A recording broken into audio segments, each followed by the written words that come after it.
은 착각의 연속이라고 하는 말이 있습니다. 어린 꼬마들은 울며 떼를 쓰기만 하면 다 되는 줄 착각을 합니다.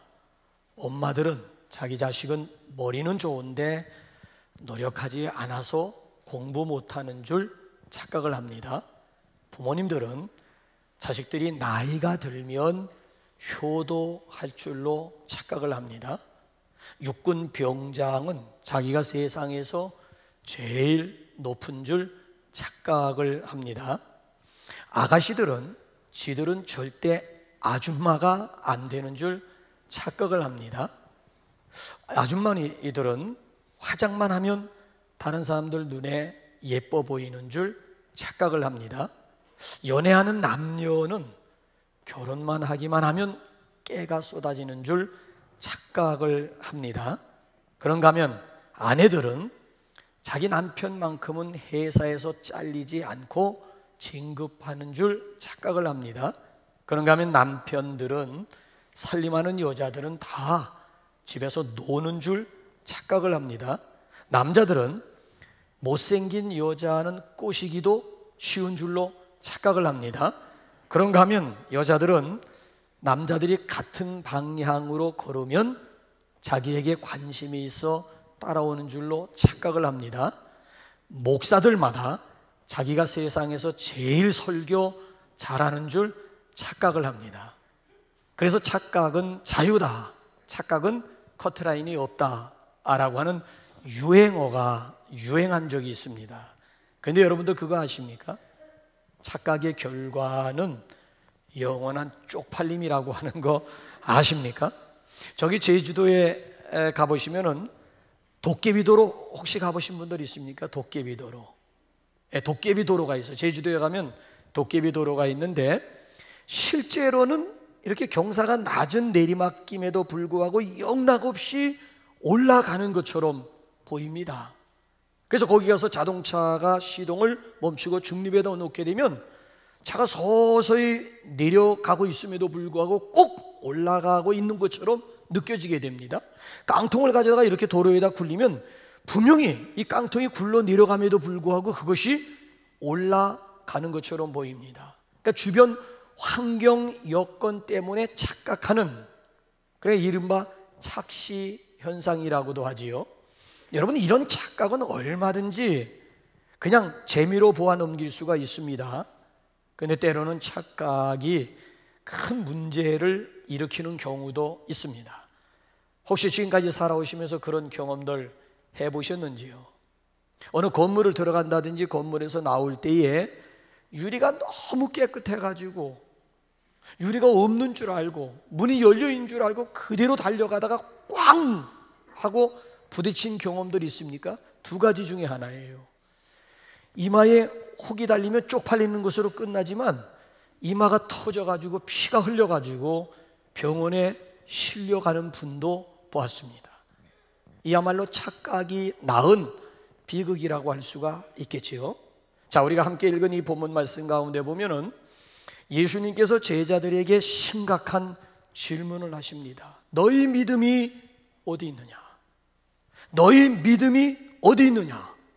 그러니까 제자들은 지금까지 착각하면서 살았어요. 착각하면서 예수님의 뒤를 따랐습니다. 자, 무슨 얘기인지, 왜 제자들이 착각을 했는지 우리 한번 예수님의 소명 가운데서 한번 찾아볼까요? 마가복음 우리 3장 14절 15절 다시 한번 우리 한번 읽어볼까요? 시작. 이에 12를 세우셨으니 이는 자기와 함께 있게 하시고 또 보내사 전도도 하며 귀신을 내쫓는 권능도 가지게 하리요 하심이로라.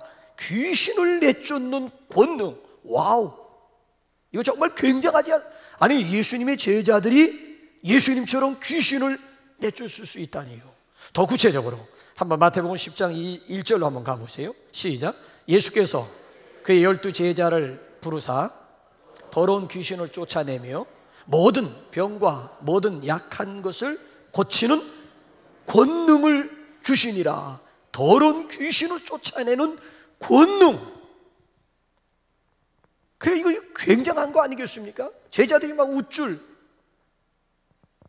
아니, 자기 자신은 정말 특별한 사람인 줄 알고 믿음 깨나 있는 사람들인 줄 알았습니다. 그런데 웬걸요?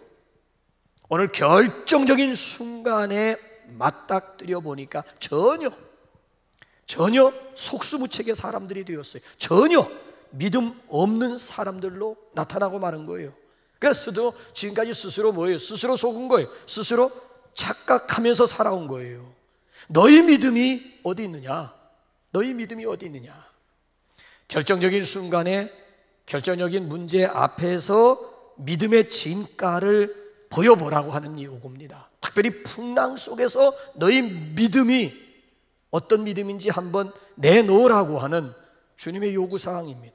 위기 속에서 그 위기를 극복할 수 있는 믿음의 진가를 한번 드러내보라고 하는 얘기예요. 요즘으로 이제 표현을 한다면은 자기 변명, 자기 합리화일 수 있는 충분한 여건 마련되어 있는 이런 상황 속에서 너희 믿음의 진정성을 한번 보이라고 하는 요구요, 도전이에요. 자, 예수님이 기대하시는 믿음이란 어떤 믿음입니까? 오늘 예수님께서 저와 여러분들에게 요구하시는 믿음은 어떤 믿음일까요? 오늘 본문 말씀을 통해서 보게 되면 예수님께서 기본적으로 세 가지의 믿음을 지금 요구하고 계십니다. 그 첫째는 뭔가 하면은 예수님을 신실하신 하나님으로 믿는 믿음입니다. 22절 한번 보십시오. 22절 한번 보세요. 시작. 하루는 제자들과 함께 배에 오르사 그들에게 이르시되 호수 저편으로 건너가자 하심에 이에 떠나.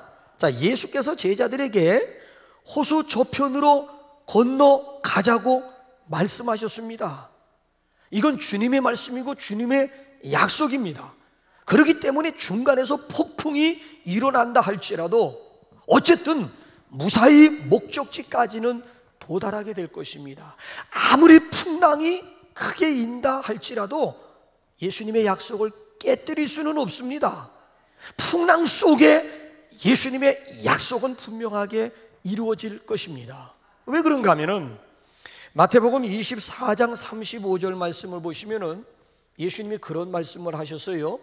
천지는 없어질는지 모르지만 내 말은 없어지지 아니하리라고 그랬어요.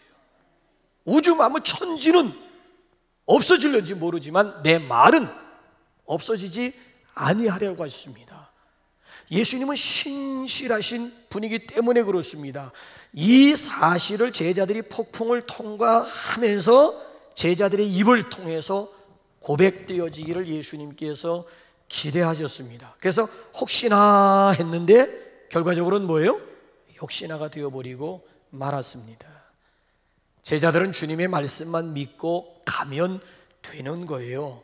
물론 가는 과정 속에 순탄함이 있든지 아니면 순탄하지 않든지 간에 어쨌든 목적지까지는 무사히 가게 될 거예요.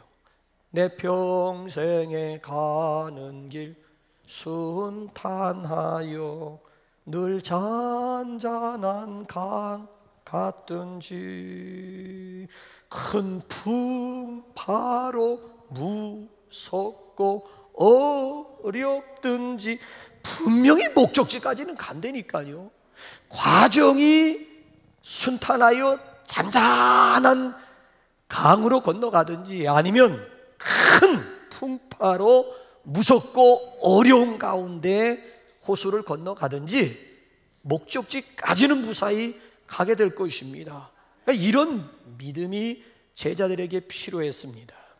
물론 우리가 살아가면서 풍랑을 원하는 사람은 없습니다.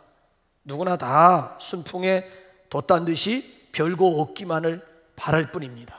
근데 인생사가 어찌 내 마음대로만 되겠습니까? 근데 분명한 사실은요, 우리가 가는 이 배 한가운데는 우리 주님이 계십니다. 주님께서 우리와 동행하십니다.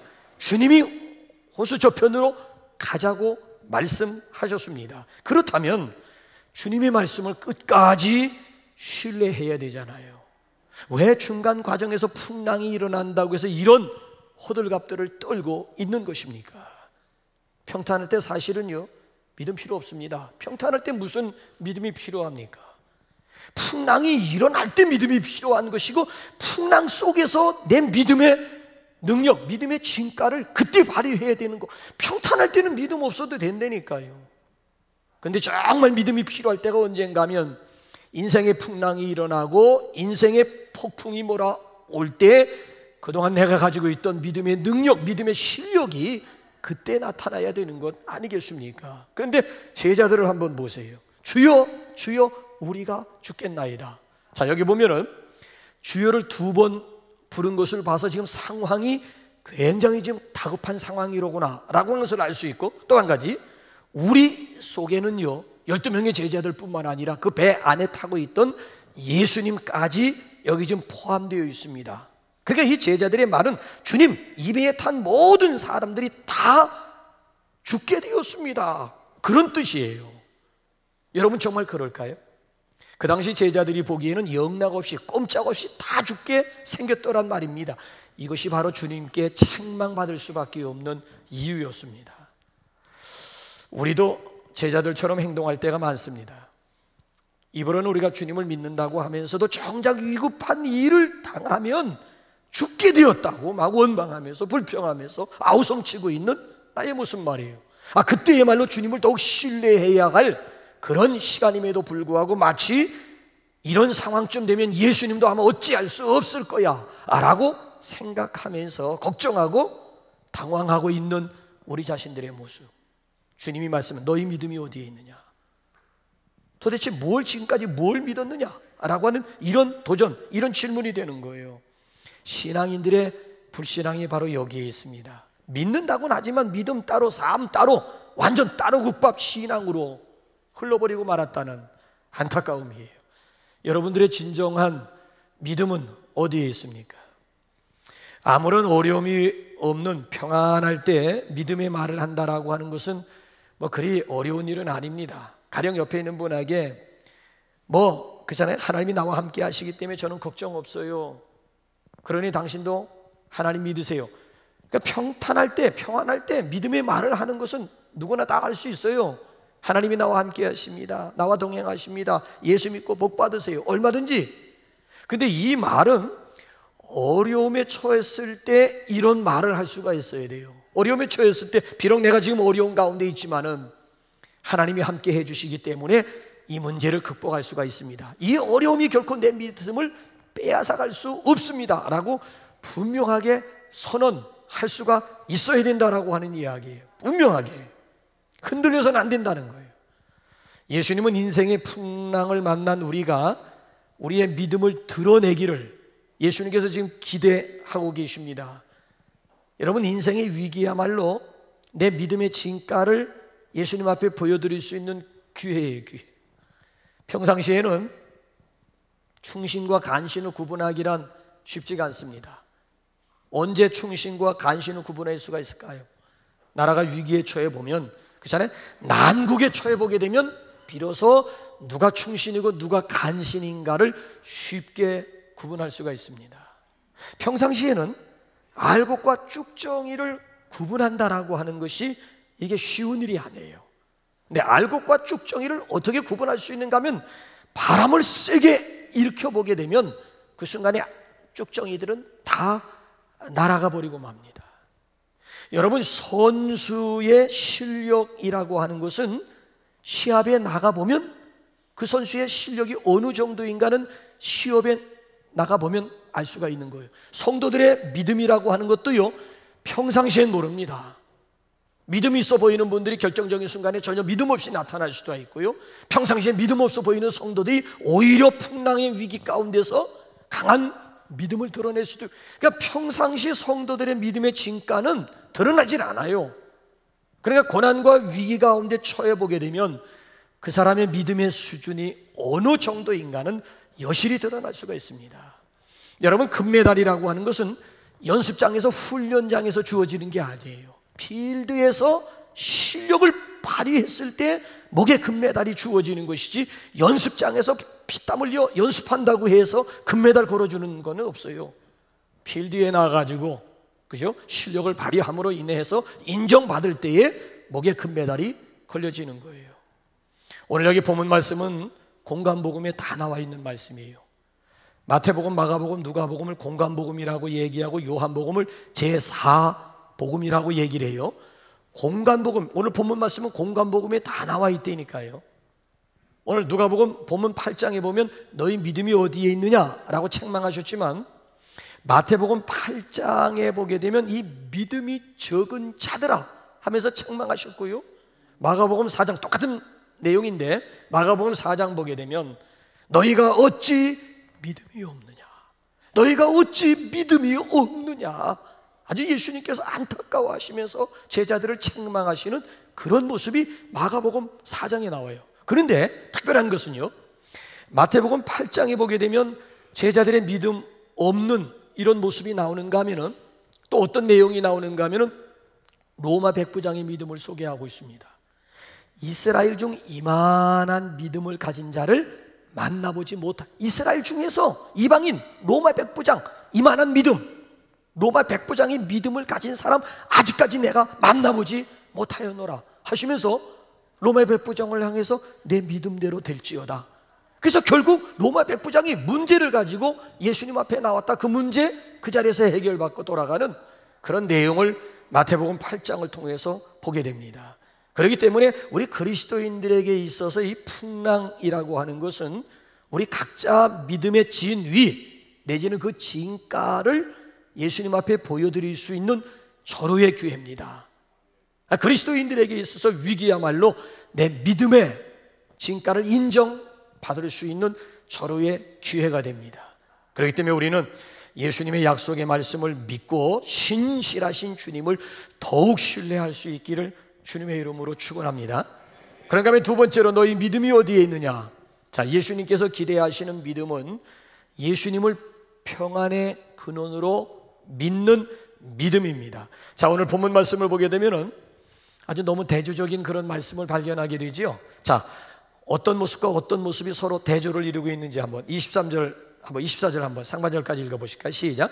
행선할 때에 예수께서 잠이 드셨더니 마침 광풍이 호수로 내리침에 배에 물이 가득하게 되어 위태한지라 제자들이 나와 깨워 이르되 주여 주여 우리가 죽겠나이다 한대. 자, 어떤 모습과 어떤 모습이 서로 대조를 이루고 있어요?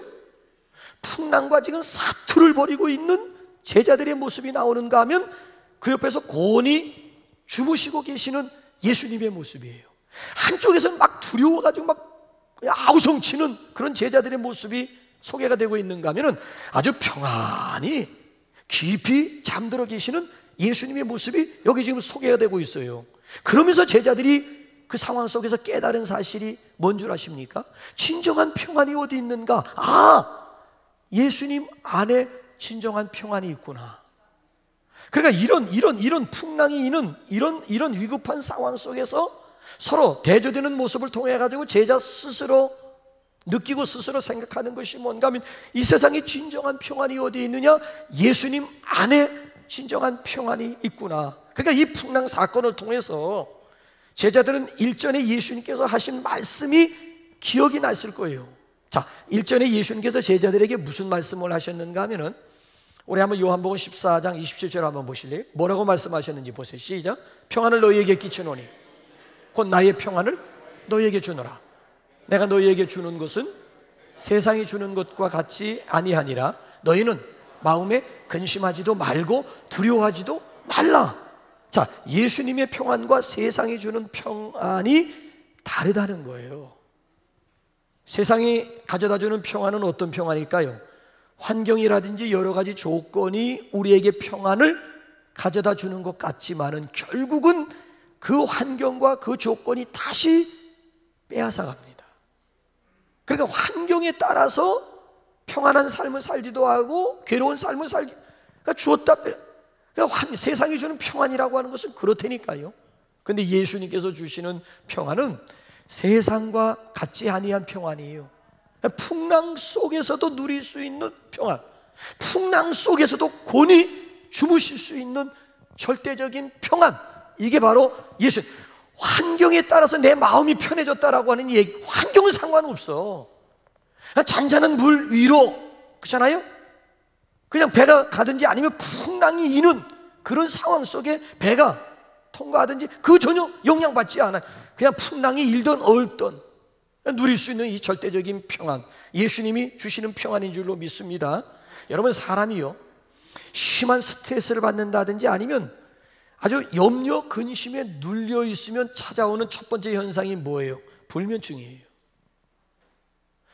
너무 스트레스를 많이 받는다든지 아니면 너무 염려, 근심의 보따리가 무거우면은 밤에 잠이 안 와요. 이리 뒤척 저리 뒤척 하면서 잠 못 이루는 시간을 갖는 경우가 많아요. 그런데 예수님께서 주시는 평안함이라고 하는 것은 그런 것과는 상관이 없다는 거예요. 한마디로 말씀드리면은 가시와 함께 온 기쁨이에요.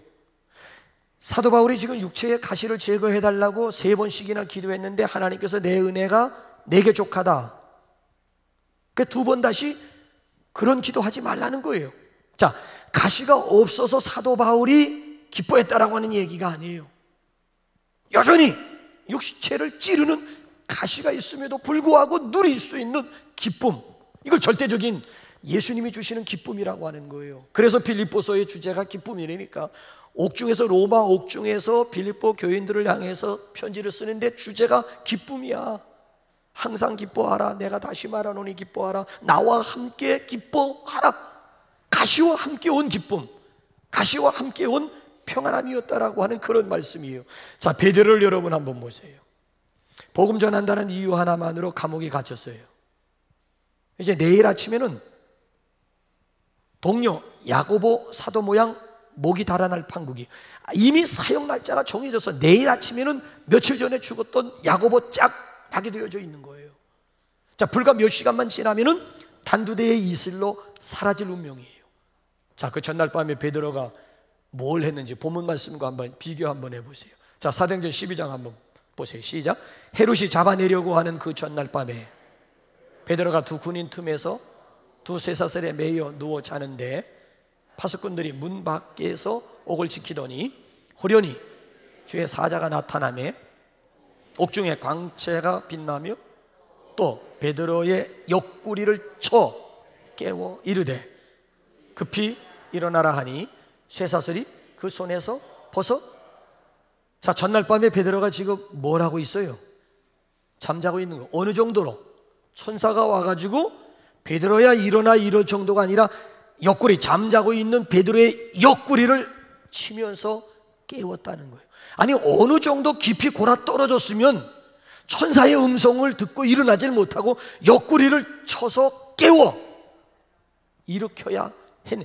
이게 이해가 되십니까? 이제 불과 몇 시간 후에 죽을 운명이 글쎄 뭔 마음이 평안하다고 글쎄 그냥 선잠을 자는 것도 아니고 깊은 잠에 골아질 정도로 깊은 잠에 들어갈 수가, 이건 마음의 절대적인 평안함이 없이는 불가. 오늘 여기 본문에 나와 있는 예수님의 풍랑이는 그 배 한가운데서 곤히 주무시고 제자들이 막 흔들어 깨울 정도로 곤히 주무시고 계시는 예수님의 평안이 바로 베드로 마음속에 있었기 때문에 베드로도 죽음을 눈앞에 두고도 두려워하지 아니하고 오히려 편하게 잠을 이룰 수가 있어요.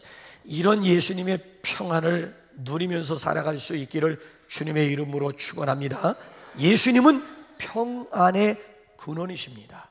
예수님 때문에 기뻐하고 예수님 때문에 평안을 누리고 평안의 예수님을 찬양하면서 살 수 있기를 주님의 이름으로 축원합니다. 그런가 하면 세 번째로 너희 믿음이 어디 있느냐?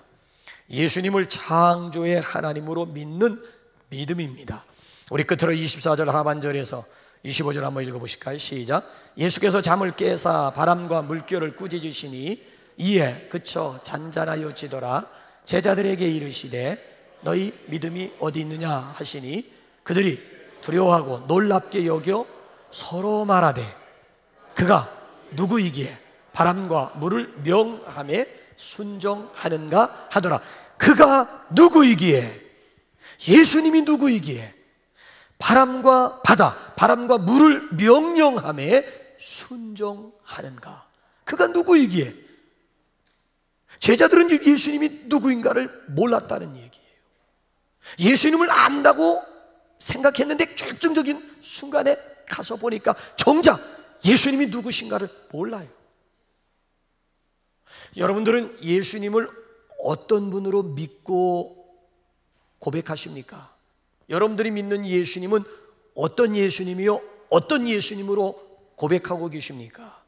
그가 누구이기에 바람과 물을 명함에 순종하는가? 그렇습니다. 예수님은 바람과 바다를 명령하시는 분이고요, 바람과 바다라도 예수님의 명령에 순종하는 그런 분이에요. 그러니까 예수님이 어떤 분인가 하면 자연 만물을 창조하신 창조주라고 하는 말씀이에요. 우주 만물만 창조하실 뿐만 아니라 지금도 그 우주 만물을 다스리고 계시는 통치자로서의 예수님, 아니면 섭리자로서의 예수님이에요. 아니, 여러분 한번 생각해 보시기 바랍니다. 천지 만물을 창조하시고 그 만물을 다스리고 계시는 주님께서 그래 당신의 제자들을 바다 한가운데서 죽도록 그냥 내버려 두시겠습니까? 그럼에도 믿음 없는 제자들을 보세요. 주여 주여 우리가 죽겠나이다. 그러면서 주무시고 계시는 예수님을 깨운 이유가 뭐예요? 당신들이 당한 이 다급한 상황을 예수님이 모르실 거라고 생각해서 깨우는 거예요. 당신은 모르실 거야. 그래서 지금 주무시고 계시는 예수님을 막 흔들어 지금 깨우고 있는 거예요. 그래서 오늘 여기 본문 말씀을 보게 되면 곤히 주무시는 여기 지금 예수님께 당신들이 처한 형편을 알려줄 뿐만 아니라 그 상황 가운데서 자기들을 구원해 주시기를 구하기 위해서 흔들어 깨우셨다는 얘기예요. 그러니까 제자들이 지금 뭔가 지금 무서운 오해를 지금 하고 있습니다. 아니, 생각을 해보세요. 예수님이 곤히 주무시고 계신다 할지라도 제자들의 상황을 아세요. 예수님은 지금 우리의 머리털까지도 다 세심받으신 분이에요. 우리의 마음, 우리 중심에 지금 무슨 생각을 하고 계시는지조차 예수님이 벌써 우리의 생각까지, 우리 마음까지 꿰뚫어 보시는 예수님이라니까. 제자들이 주무시고 계시지만 제자들이 처한 상황을 모르실 리가 없는 거야. 내 사정은 여호와께 숨겨졌다. 아니에요. 주무시고 계심에도 불구하고 제자들의 형편, 제자들의 상황을 다 알고만 계실 것이 아니고 처방까지 가지고 계시다니까. 이 문제를 어떻게 해결할 것인지 해답까지, 처방까지 예수님께서는 이미 가지고 계시다라고 하는 얘기예요. 그러니까 제자들이 지금 호들갑을 떨 수 있는 그런 상황은 아니었다는 얘기예요. 결정적인 미스는 뭔가 하면 제자들은 예수님이 창조주이심을, 지금도 당신이 만드신 우주 만물을 예수님이 다스리고 계심, 예수님 손 안에 있음을 몰랐기 때문에 이런 어처구니 없는 해프닝을 지금 벌이고 있다라고 하는 말씀이에요. 우리는 위기 속에서 예수님을 깊이 알아갈 수가 있고, 위기 속에서 예수님 만날 수가 있고, 위기 속에서 예수님을 경험할 수가 있습니다. 그래서 사도 바울이 고난을 헛되이 받지 말라, 위기를 헛되이 받지 말라. 왜? 고난 속에, 위기 속에 우리가 정말 예수님이 누구신가, 예수님이 어떤 분이신가를 우리가 경험할 수 있는 찬스가 된다는 거예요. 조금 전에도 우리 한 목사님께서 요한 웨슬리에 대한 3,000페이지를 지금 감수하고 계시다라고 하는 그런 말씀을 듣고 내려왔습니다만은, 여러분, 요한 웨슬리는 세계 교회사 인물 가운데 절대 잊어서는 안 될 아주 중요한 역사적인 인물입니다. 이 요한 웨슬리는 18세기 중엽 영국 교회의 부흥운동을 주도했을 뿐만 아니라 미국에 영적으로 막강한 영향력을 끼쳤던 정말 위인 중에 위인이 아닐 수가 없습니다. 그 당시에 요한 웨슬리가 부흥운동을 주도할 수 있었던 결정적인 계기가 있었습니다. 1735년입니다. 요한 웨슬리가 목사 안수 받은 지 7년. 그때 이제 요한 웨슬리는 북미 조지아 주에서 열리는 선교 집회의 강사로 초빙을 받게 됩니다. 그래서 영국에서 시몬즈 배를 타고 대서양을 건너가게 됩니다. 대서양 한가운데서 큰 풍랑, 큰 폭풍을 만난 거예요. 얼마나 두려웠는지 몰라요.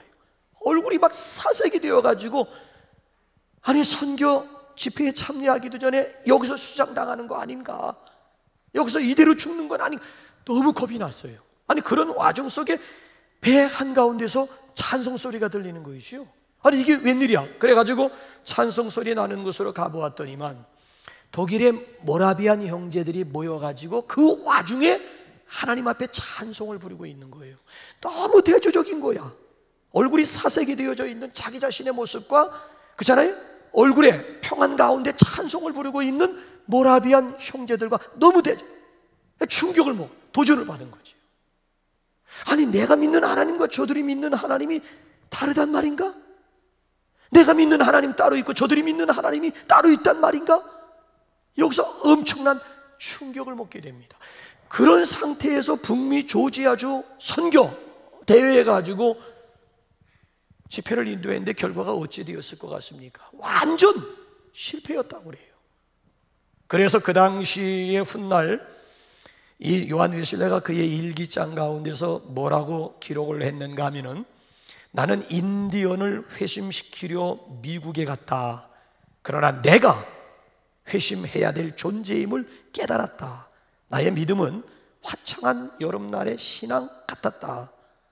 안전한 때에는 나 자신을 믿었지만 죽음이 나를 위협할 때 내 영혼은 어쩔 줄 몰라 허둥대며 낙담에 빠졌다.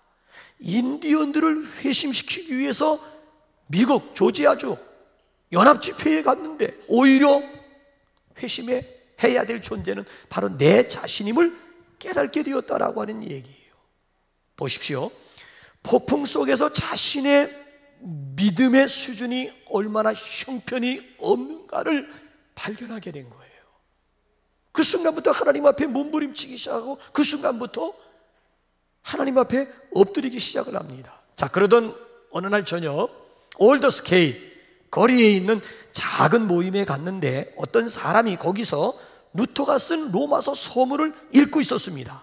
그 순간에 강한 빛이 요한 웨슬레의 마음에 비치면서부터 가슴이 뜨거워지기 시작을 합니다.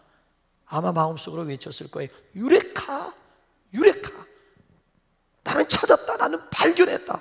그러니까 그 순간 올더스케이트 저녁 8시 45분경이라고 그랬어요. 그 순간에 강한 빛이 비추면서 그의 중심이 막 불 붙는 것 같이 막 뜨거워지기 시작을 한 거예요. 중심에 막 불이 붙기 시작을 한 거예요. 그 다음 이 웨슬리, 그렇잖아요? 마음도 달라질 뿐만 아니라 사역이 달라져. 수개월 동안 방황 끝에 그는 모라비안 형제들이 소유했던 그 믿음, 그 뜨거운 열정을 다시 회복하게 되었다라고 하는 것 아닙니까? 여기서 한번 생각해 보시자고요. 만약에 웨슬리에게 그날이 없었더라면 어찌 되었을까요? 시몬주 호에서 폭풍을 만나지 않았더라면 어찌 되었을까요? 거기서 모라비안 형제들을 만나지 못했더라면 어찌 되었을까요? 거기서 모라비안 형제들의 담대한 믿음을 목격하지 않았더라면 요한 웨슬레의 운명이 어떻게 달라졌을까요?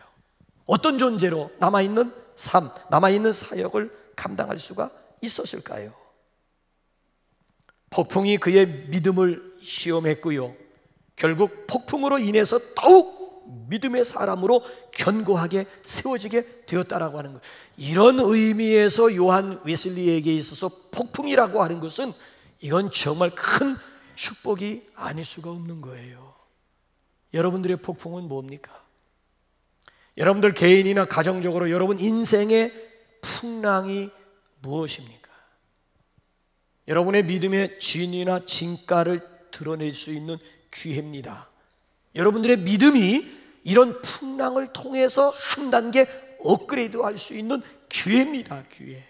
여러분들의 작은 믿음이 메가톤급 믿음으로 여기 지금 성장할 수 있는 절호의 찬스입니다. 그러니까 위기가 우리에게 책망이 되고 위기가 해프닝으로 끝나서는 안 된다라고 하는 얘기, 고난을 헛되이 받아서는 안 된다라고 하는 얘기예요. 여러분 인생의 위기가 새로운 도전이 되고 하나님이 일하실 수 있는 새로운 기회가 되고 주님을 깊이 알아가면서 주님 만나고 주님 경험할 수 있는 절호의 찬스가 되시기를 바랍니다. 그래서 풍랑 속에서 좌초하고 파선하는 믿음의 소유자들이 아닌 오히려 풍랑으로 인하여 성숙해지고 풍랑으로 인하여 예수님 경험, 풍랑으로 인하여 목적지까지 더 빨리 가게 되었다라고 하는 그런 간증의 주인공들이 되시기를 주님의 이름으로 축원합니다. 우리 시간